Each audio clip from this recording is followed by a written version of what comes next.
जोड़ेंगे दोनों हाथ।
बोले देवादिदेव आदि ब्रह्मा प्रथम तीर्थेश्वर आदिनाथ भगवान की, चैतन्य चमत्कारी चिंतामणि पार्श्वनाथ भगवान की, वर्तमान सत्संग वर्तमान स्वामी की, आचार्य भगवान पूज्यपाद स्वामी की, आचार्य गुरुवर विभव सागर जी महाराज की, अहिंसामय विश्व धर्म की,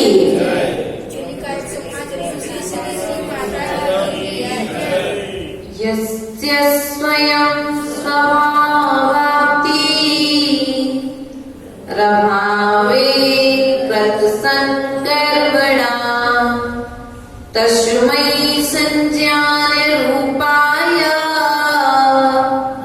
नमोस्तु परमात्मने,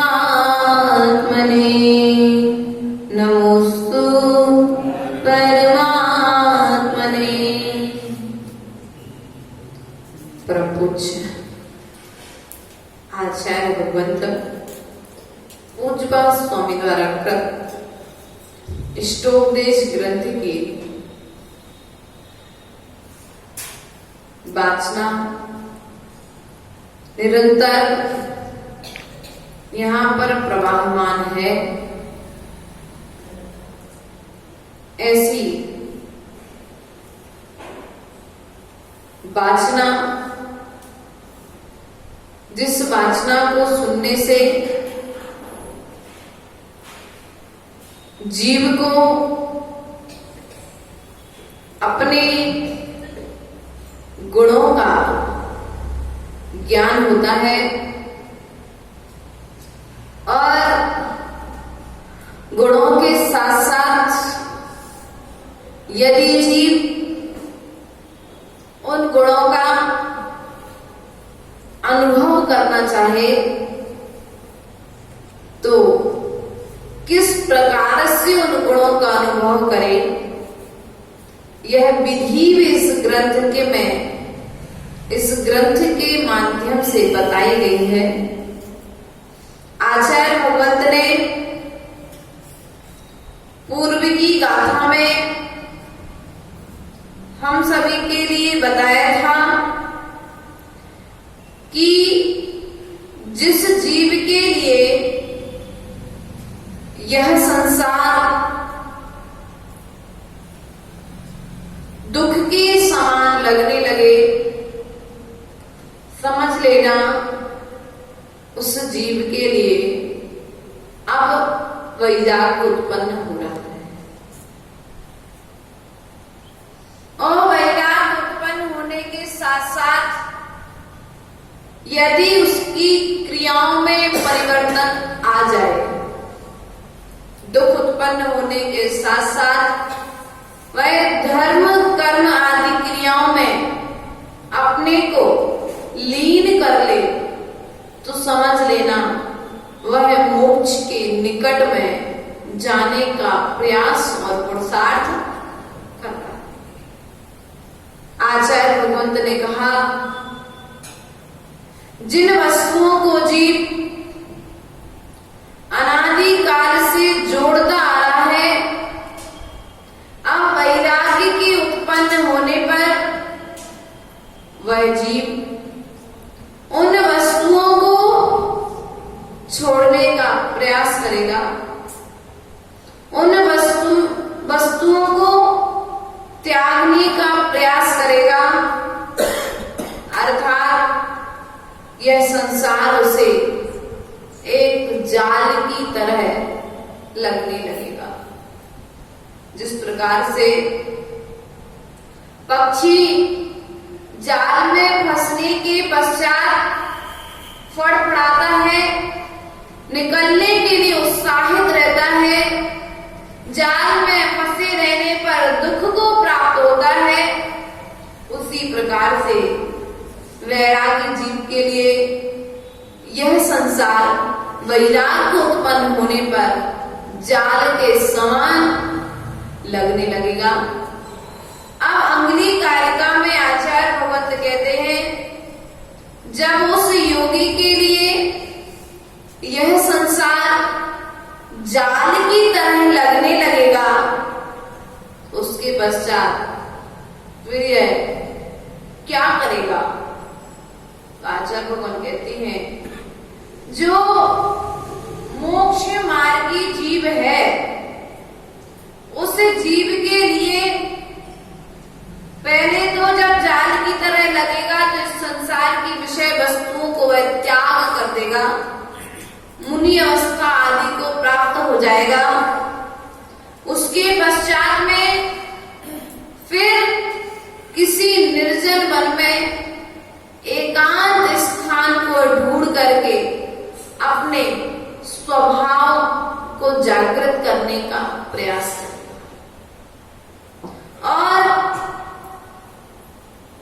कभी कभी हमें यदि किसी अकेले जंगल में छोड़ दिया जाए तो दुख उत्पन्न होता है, लेकिन योगी जन के लिए वही निर्जन वन, वही एकांत दशा, वही हलचल से रहित स्थान उन्हें सुख का साधन बनेगा, अर्थात आत्मा की अनुभूति कराने वाला होगा। एकांत स्थान का तात्पर्य यहाँ पर आचार्य भगवंत वन आदि क्षेत्रों को बता रहे हैं।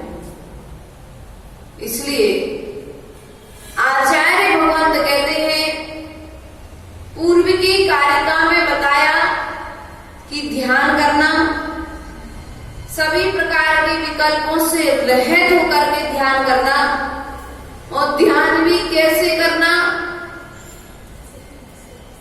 शरीर को अलग मानना, आत्मा को अलग मानना, उद्गल के संबंधों को त्याग करके, शरीर के संबंध को त्याग करके वेद विज्ञान पूर्वक ध्यान करने बैठोगे तो जिस स्थान पर बैठोगे उस स्थान पर ध्यान हो जाएगा।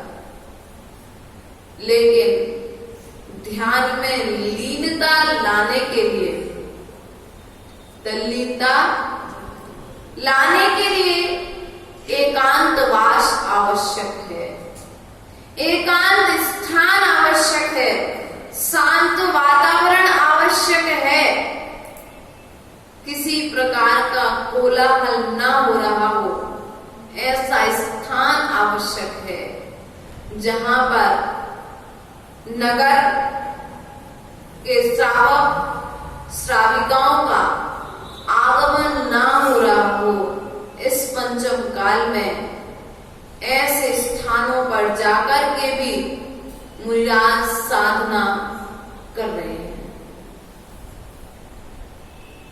चिन्मय सागर जी, जंगल वाले बाबा, जब भी रहते थे प्राय करके अधिक से अधिक समय जंगल में ही निकाला करते थे। तो आचार्य मुकुंद कहते जंगल में क्या मिल रहा है, उनकी जंगल में भी आहार की व्यवस्था हो जाती थी। जंगल में भी आहार की व्यवस्था हो जाती थी। इतने श्रद्धालु श्रावक मिल जाते हैं वर्तमान पंचम काल में। लेकिन विचार करो,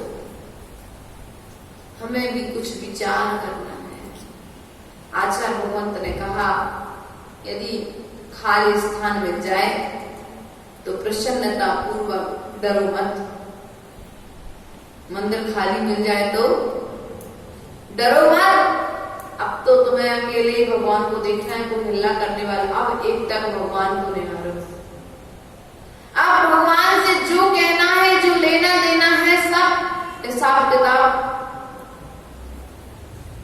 बराबर करो।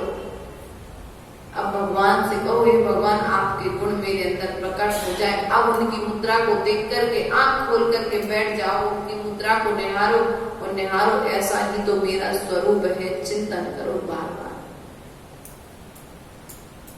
लेकिन हमारी स्थिति क्या है, हम अपने स्वरूप का चिंतन नहीं करते, हम अपने रूप का चिंतन करते। एक तो रूप का चिंतन चलता है, दूसरा रूपसी का चिंतन चलता है। और जिनके ज्ञान में दो चिंतन चल रहे हैं वहां पर आत्मा का चिंतन कहां चलेगा, स्वरूप का ज्ञान कहां होगा। इसलिए विचार करो, निर्जन वन को पाकर के जिनका मन खुश है और एकांत में रहने की इच्छा करते हैं, अपने कार्य के बस थोड़ा कुछ कहकर शीघ्र ही भूल जाते हैं। मुनिराज, यदि कुछ आवश्यक पड़ता है तो कुछ कह देते हैं और कहने के बाद में भी भूल जाते हैं। कहने का तात्पर्य ऐसा नहीं कोई वस्तु के लिए कह रहे, नहीं, तुम्हारे उपकार के लिए कोई बात कहनी पड़ी। यशोधर मुनिराज जंगल में थे, साधना कर रहे थे। रानी चेल्ला पहुंच गई, 3 दिन बाद पहुंची थी, चौथा दिन था, भगवान के ऊपर उपसर्ग होगा। रानी चेल्ला जब पहुंची तो अर्धरात्रि मतलब अर्थात रात्रि हो गई। अब रात्रि में तो मुनिराज बोलते नहीं है। रात भर सभी प्रजाजनों के साथ रानी चेल्ला सैनिक सब जन वहीं पर बैठे रहे।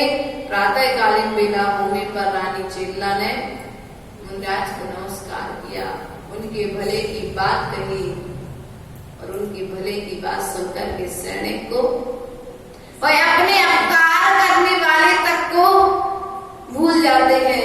तो उपकार करने वाले को उपकार में किसको रखेंगे, जो आत्मा को उपकार करेगा। किसको उपकार करेगा, आत्मा को उपकार करेगा, आत्म साधना में साधन बनेगा। माता जी चतुर्मास के बाद आप भूल जाओगे, यहां से जाओगे तो भैया भूलना पड़ेगा। यदि आपको याद रखेंगे तो अपनी आत्मा को याद नहीं रख पाएंगे, और याद रखेंगे भी तो किन्हें रखेंगे, जो हमारी साधना में साधन थे। कौन थे, जो हमारी साधना में सहयोगी थे, उन्हें हम याद रख पाएंगे। लेकिन जो साधना में सहयोगी नहीं थे उन्हें हम याद रखेंगे तो आपका कल्याण हो ये तो नहीं पता, लेकिन मेरा कल्याण जरूर। ऐसे निर्जन वन में जाकर के दिगंबर मुनिराज ध्यान करते हैं, जहां पर निर्विकल्प व्यवस्था, मन शांत रहता है। पवन के साथ में जैसे जैसे ठंडी हवा मिलती है, वैसे वैसे कसाओं का समन होता चला जाता। ऐसे निर्ग्रंथ मुनिराज अपने द्वारा किए हुए पर के उपकार को भूल करके, पर के उपकार को भूल करके अपनी आत्म साधना में साधना करते रहते हैं। वे नगर से दूर जाकर के रहते हैं। क्या करते हैं? नगर से दूर जाकर के रहते हैं। नगर में यदि आते भी हैं तो मात्र आहारचर्या के निमित्त आते हैं, और उसके लिए भी आवश्यकता पड़ी तो आएंगे, नहीं पड़ी तो एक महीने के उपास सुमित्र नाम के मुनिराज, सुसेन नाम के मुनिराज एक महीने के उपास करते थे। सुसेन राजश्रेणिक, उड़िक प्लस राजश्रेणिक, सुमित्र और सुसेन एक महीने के उपास करते थे, जंगलों में रहते थे, नगर से दूर। वर्तमान पंचम काल की व्यवस्था है। पहले के समय मुनिराज जंगल में रहते थे तो श्रावक पहुंच जाते थे। यदि जंगल में भी कभी कोई व्यवस्था करनी पड़े, अब जंगल में रहते थे, उन्हें गर्म पानी कहां से मिलता था? तो अच्छा भगवंतों ने कहा ग्रंथों के अंदर में कि झरने का पानी आदि लेकर के, बहती नदी आदि का पानी लेकर के मुनिराज शुद्धि आदि करते थे, क्योंकि पीने उन्हें चाहिए नहीं है, मात्र शरीर की शुद्धि करना है। सो अपना कमंडल में लिया, शुद्धि की, और करने के पश्चात कमंडल को वहीं पर खाली करके सुखा दिया। ऐसी उत्कृष्ट चर्या का पालन निर्ग्रंथ गुरुओं के द्वारा किया जा रहा है। वर्तमान काल की व्यवस्था के अनुसार किया जा रहा है। पूर्व में भी कुछ मुनिराज ऐसा करते भी सामने में आ रहे हैं, जंगलों में रह करके साधना कर रहे हैं। झरने का पानी पीने योग्य कि बिना छने? झरने का पानी जो बहता है ऊपर पहाड़ों से, पीने योग्य है। झरने का पानी बहता हुआ पानी है, रुका हुआ थमा हुआ पानी नहीं है। वो डायरेक्ट कोई बड़े स्थान से प्रवाहित होकर के आ रहा है, कोई तालाब से या छिड़े हुए स्थान से नहीं आ रहा है। हाँ, पहाड़ों से जो आ रहा है वो पानी पीने योग्य और औषधि है।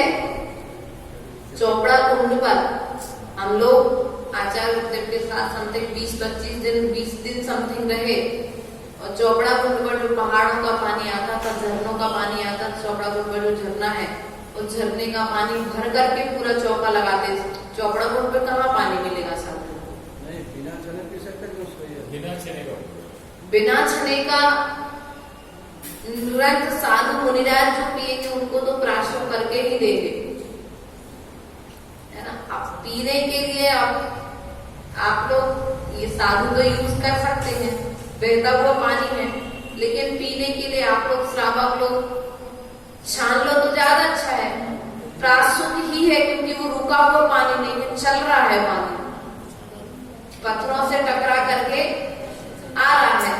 ऐसा पानी पी भी सकते हैं।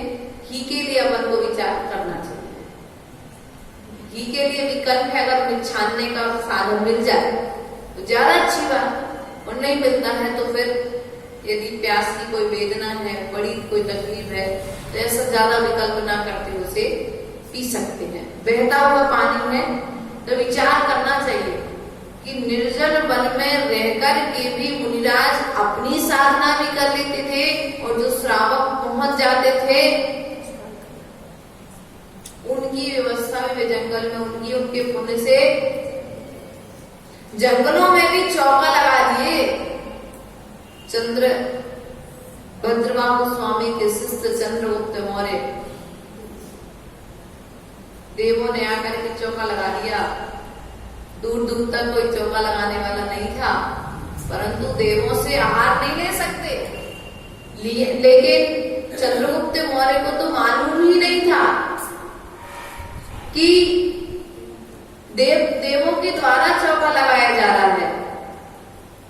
जब ज्ञात हुआ तो गुरु चरणों में जाकर के उन्होंने प्रायश्चित ले लिया। इसलिए विचार करो कि मनुष्य पर्याय मिली है, सामायिक करने का संस्कार बना लो, ध्यान करने का संस्कार बना लो, जिनवाणी के पेज पलटने का, जिनवाणी को छूने का, पढ़ने का और सुनने का संस्कार बना दो। इधर उधर की बातें, इधर उधर के कार्य तो हम बहुत कर रहे हैं, लेकिन अच्छे संस्कार बना लो। कुछ भी नहीं आता, हाथ पे हाथ रख करके बैठ जाओ, कुछ तो अच्छा उदय में आएगा, कुछ एक अच्छा विचार तो आएगा अपने आत्म कल्याण के लिए। आचार्य भगवान कहते ऐसे निर्ग्रंथ मुनिराज एकांत स्थान में बैठ करके अपनी साधना करते थे। वास्तविकता में कसायों से रहित होना ही एकांत है। जहां बैठ जाओ कसायों से रहित होकर के वही एकांत हो जाएगा। अब घर में हो, कहाँ जंगल में जाओगे, कहाँ वन में जाओगे, कहाँ नदी के किनारे जाओगे, कोई बात नहीं, कसायों से रहित होकर के बैठ जाओ, 7 प्रकार के भयों से रहित होकर के बैठ जाओ, सभी प्रकार की विकल्पों को छोड़ करके बैठ जाओ, ना किसी से लेना और ना किसी को देना। यह विकल्प लेकर के आप बैठ जाओ ध्यान करने के लिए, मन तो लगेगा। भरत जैसे खीर जब तक ठंडी हो रही तब तक हम सामायिक कर ले। हमारे यहाँ स्थिति क्या होगी? जब मालूम था कि हम पहले से आने वाले तो ठंडी करके क्यों नहीं रखेंगे? आनंद जी, झगड़ा कसाय के उदय होने पर होता है। कसाय नहीं करोगे तो कहीं पर भी लड़ाई, जहां पर कसाय का उदय होता है वहां पर झगड़ा होता है। इसलिए यदि तुम अपने आत्म तत्व को, अपने आत्मा के स्वभाव को देखना चाहते हो तो निश्चय से अपने उस आत्म तत्व का चिंतन एकांत स्थान में बैठ करके, निर्जन वन आदि में जाकर के, यदि नहीं मिलता कभी क्षेत्र पर जाते हो कहीं बैठ जाओ, शिखर जी जाओ, कितना बड़ा पर्वत है। हम कहते एक टॉप के दर्शन करो, लेकिन एक बार वहां बैठकर एक सामयिक तो जरूर करके आओ, उस विशुद्धि को लेकर के तो आओ। आचार्य गुरुदेव के साथ में जब हम लोग रहते थे वंदना तो करते थे, लेकिन वंदना के साथ साथ आचार्य भगवान सामयिक भी वहां पर कराते थे।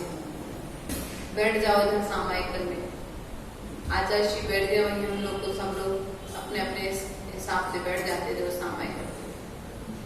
मैं तो प्राय करके पारसनाथ भगवान की टॉप के बाहर में जो स्थान है वहां बैठ जाते थे। घंटे 2 घंटे भी बैठे रहो तो मैं भी गुरुदेव के साथ से भी पहले, मतलब जैसे गुरुदेव के पहले भी शिखर जी गई कई बार, 2015 वगैरह में, गुरुदेव 16 में पहुंचे, तो उसके पहले भी जब भी गई तो पारसनाथ भगवान के आगे जो स्थान है, अर्थात बाहर में परिक्रमा वाला स्थान, अंदर मंदिर के अंदर ही बाहर, चारों तरफ हरियाली दिख रही है, लोग आ रहे हैं जा रहे हैं, लेकिन उपयोग उस समय अपने में रहता है, बाहर में उपयोग तो नहीं जाता है।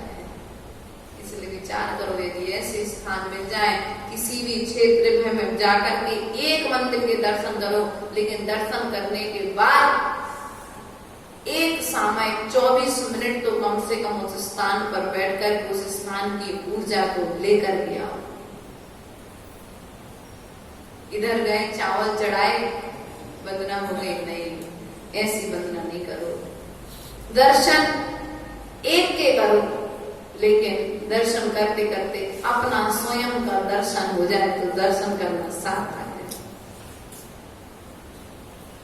इसलिए विचार करो आचार्य भगवान क्या कहते हैं अगले क्रम में, प्रवन्नपीना न भूते गच्छन्नपि न गच्छति, स्थिति कृतात्म तत्वस्तु पश्यन्नपि न पश्यति। जो आत्म तत्व में स्थिर मुनिराज हुआ करते हैं, वह बोलते हुए भी, चलते हुए भी, नहीं चलते हैं और देखते हुए पश्यन्नपि न पश्यति, और देखते हुए भी नहीं देखते हैं। अपन को लग रहा है मुनिराज आंख खोल करके बैठे हैं, आंखें खुली है तुमको लग रहा है, लेकिन आंखें खुले होते हुए भी उनका ध्यान अपनी आत्मा पर केंद्रित है। वे अपने अंदर में जागृत है, उनकी दृष्टि अपने स्वभाव की ओर है। कैसे जानेंगे? किसी भी तरह का निमित्त उनके लिए मिलेगा, लेकिन वे अपने परिणामों को बिगड़ने नहीं देंगे। अपनी आत्मा में जागृत, दुकान में नौकर रहता है, सेठ दुकान में बाहर बैठता है मेन सीट पर, लेकिन दुकान के अंदर नौकर बैठा हुआ है, लेकिन सेठ की दृष्टि नौकर को लग रहा है कि सेठ देख नहीं रहे हैं, लेकिन जैसे वो बदमाशी करने का प्रयास करेगा, पुरुषार्थ करेगा, सेठ तत्काल इंद्रवर्धन जी से अच्छे से पूछो, आनंद भैया से अच्छे से पूछे, दुकान है भैया। आपका ध्यान पूर्ण रूप से रहता है कि नहीं रहता है? एक एक सामान पर किसको कितना सामान दिया जा रहा है, किससे कितना सामान लिया जा रहा है, आप उसमें कहीं प्रमाण नहीं करते हो। सबके बीच में बैठे हो, सबसे बातें कर रहे हो, लेकिन फिर भी कहीं घाटा ना हो जाए। 1 किलो की जगह 1.5 किलो चीज ना चली जाए,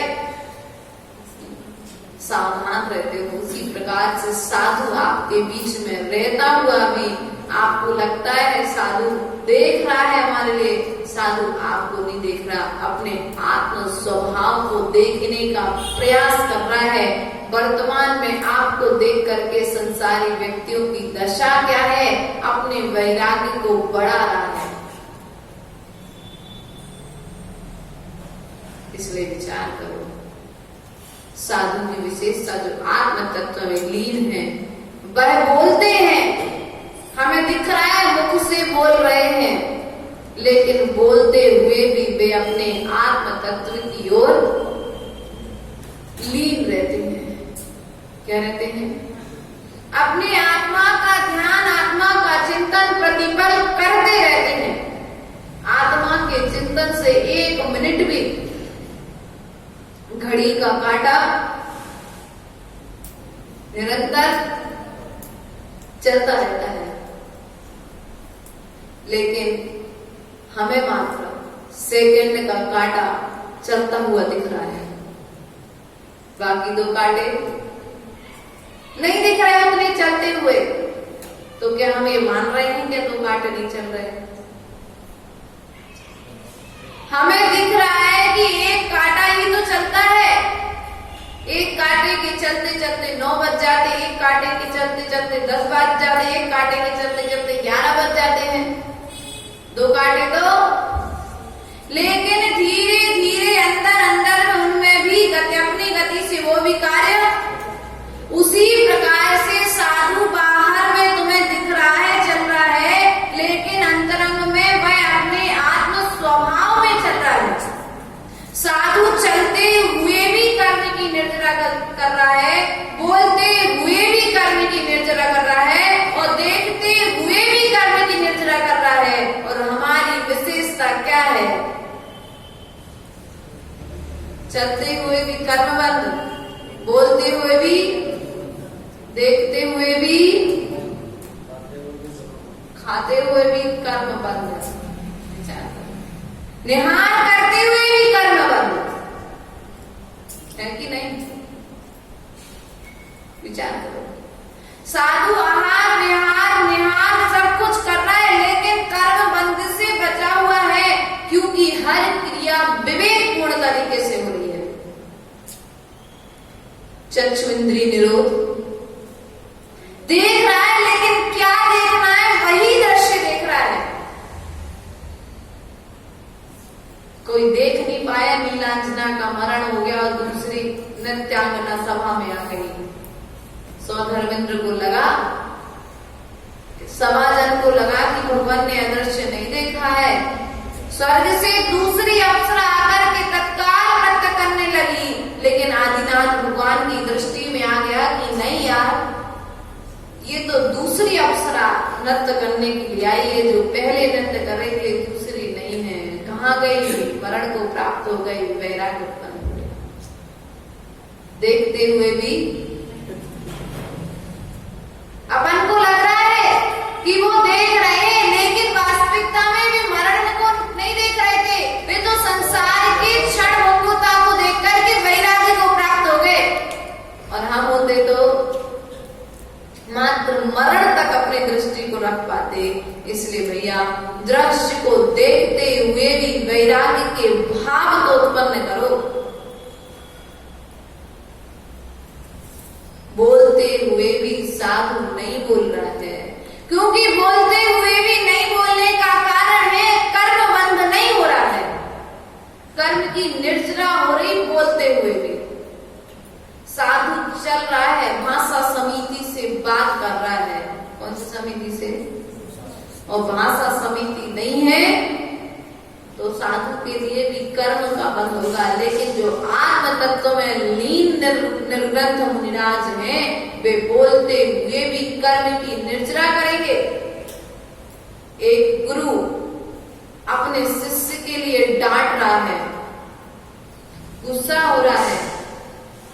अब बताओ, उस गुरु के लिए कर्म का बंध होगा कि कर्म की निर्जरा? क्यों? अभिप्राय की प्रधानता। गुस्सा कर रहा है, शिष्य को डांट रहा है। क्यों डांट रहा है? क्योंकि शिष्य जिस पथ पर आया है उस पथ की निर्दोष साधना नहीं कर पा रहा है। इसलिए विचार करो, साधु बोलते हुए भी कर्म की निर्जरा करना है, बोलते हुए भी नहीं बोल रहा है, चलते हुए भी क्रिया समिति से चल रहा है, भाषा समिति से बोल रहा है, चक्षु इंद्री में निर्णय करके देख रहा है क्या देखना है क्या नहीं देखना है। एक जवान है, एक गोरा है, एक काला है, ये शेर है, ये हाथी है, ये सांप है। लेकिन भगवान पारशनाथ और भगवान महावीर के इन जीवों में मुनिराजों के लिए भगवान का दर्शन हो गया। जब चारण बुद्धिधारी मुनिराजों ने गज कुमार को अर्थात हाथी को देखा तो हाथी को नहीं देखा, उन्हें उस हाथी की भावी पर्यायों का दर्शन हो गया और उन्हें उपदेश दे दिया। गजराज जब पार्श्वनाथ बन सकता है,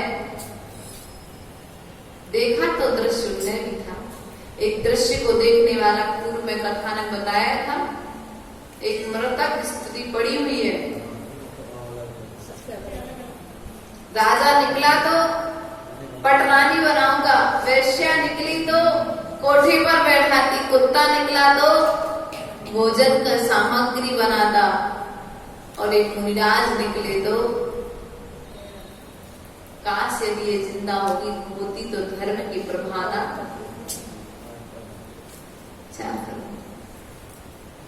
देखते हुए भी कर्म की निर्जरा, चलते हुए भी कर्म की निर्जरा और बोलते हुए भी कर्म की निर्जरा, ऐसे आत्म तत्व में लीन मुनिराज हुआ करते हैं। हम प्रयास और पुरुषार्थ करें ऐसे निर्ग्रंथ मुनिराजों के दर्शन करने का, उनके चरणों में बैठ करके अपने कर्मों की निर्जरा करें। संसार में रहते हुए भी संसार को नहीं देख रहे, ऐसे कोई दुर्लभ जीव ही हुआ करते हैं। कोई परम पुण्यात्मा जीव होते हैं जो घर में रहते हुए भी वैरागी और मोक्ष मार्ग पर आने के पश्चात में आत्म साधना में लीन होकर के अर्थात संसार में रहते हुए भी संसार संसारियों के बीच में रहते हुए भी अपने आत्म तत्व के ओर जागृत रहते हैं। इसलिए विचार और चिंतन करें। आचार्य भगवंत कहते हैं योगियों की निर्विकल्प दशा का वर्णन यहाँ पर करते हैं 42 नंबर कारिका के माध्यम से कि आत्म ध्यान में लीन योग मन वचन काय इन 3 योगों में लीन साधु यह क्या है, कैसा है, किसका है, किस कारण से है, कहां से है, इस तरह विचार न करता हुआ अपने शरीर को भी नहीं जानता है। निर्विकल्प होने के यही उपाय है। आप क्या करोगे? कोई अच्छी वस्तु दिखेगी तो क्या करोगे? कहां से आई, कैसी है, किसने दी, कहां मिलती है, किस प्रकार से बनी, पूरी रेसिपी उसकी, विधि उसकी पूरी। लेकिन साधु क्या करेगा? प्रतिक्रिया, कोई भी प्रतिक्रिया उस दिशा में उसकी नहीं रहेगी। इसलिए विचार करो। वे अपने आत्मा की ओर दृष्टि रखेंगे। कौन आया, कौन गया? अरे हम गए थे इतनी दूर से, माता जी हमारे चतुर्मास करके गई और हम गए और माता जी हमको भूल ही गई, पहचान ही नहीं। मैं तो बड़ा खराब लगा, अब नहीं जाना। भैया तुम्हें तो खुशी होनी चाहिए थी। वे अपने आत्म तत्व में इतनी लीन थी कि वे हमें भूल गए। लेकिन हम क्या करते हैं? जो हम करते आते हैं वही करने की हम दूसरे से अपेक्षा करते हैं। इसलिए दुख की उत्पत्ति। इसलिए साधु के चरणों में जाओ तो अपेक्षा लेकर के मत जाना। उपेक्षा लेकर के मत जाना कि मैंने ऐसा किया है, मुझे इसका फल ऐसा। जिस प्रकार से साधु श्रावक से किसी भी तरह के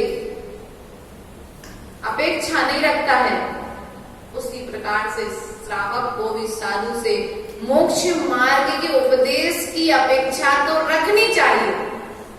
लेकिन उसके आगे हमें याद रखेंगे नाना तरह की और भी चीजें जो हैं, उनकी अपेक्षाएं रखने से हमें दुख की उत्पत्ति। उन्हें मात्र इतना याद रहता है आत्म साधना में जो लीन रहते हैं साधु, मैं कौन हूं, क्या हूं, कैसा हूं, कहां से आया हूं, कहां जाना है, करने योग्य क्या है और ना करने योग्य क्या है। इस चिंतन में साधु निरंतर लगा रहता है, तभी आत्म तत्व में लीन रहता है। लेकिन हमारी दृष्टि पर में रहती है और साधु की दृष्टि अपनी ओर रहती है। इसलिए वह संसार में रहते हुए भी सुख को प्राप्त कर लेता है और संसारी जीव संसार में रहते हुए भी दुख को प्राप्त कर लेता है। दृष्टि का फर्क है।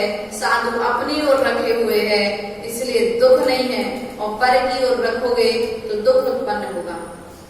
इसलिए भैया पर की ओर से दृष्टि हटाओ, पर के अवगुणों को देखना बंद करो, अपने गुणों को प्रकट करने का पुरुषार्थ करो।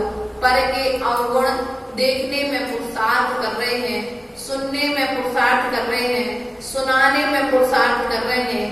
इससे अच्छा है अपने गुणों को देखो, अपने गुणों को निहारो, अपने गुणों को और अधिक बढ़ाने का प्रयास और पुरुषार्थ करोगे तो एक दिन तुम्हारे अंदर में अनंत गुण प्रकट हो जाएंगे और वह निर्मल दशा अर्थात निर्विकल्प अवस्था आपको प्राप्त हो जाएगी।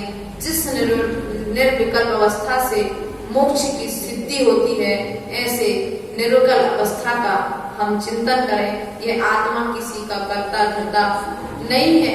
इस भावना के साथ बोले पार्श्वनाथ भगवान की, महावीर भगवान की।